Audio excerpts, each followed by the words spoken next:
Hello guys, magluluto tayo ng Bicol Express na bangos. Yan, nakaprito na. Nakaprepare na. Yan, lahat. Yan, nagpainit na ako ng mantika. Magigisa na tayo ng...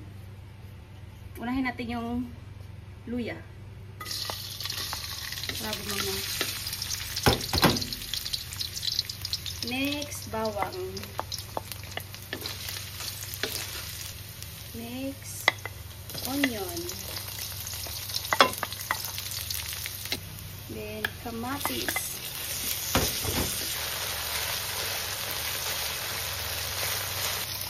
maglagay tayo ng kalamang sa bote, konti lang,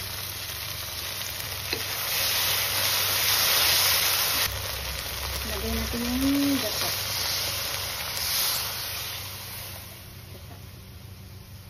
Hintayin natin kumulo kunti.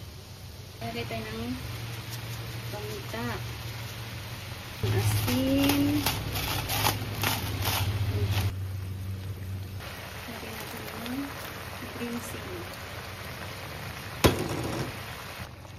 So ganyan na, lagay natin yung nirito na natin yung bangos.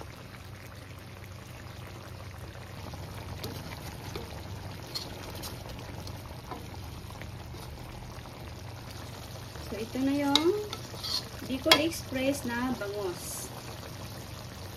Okay na to.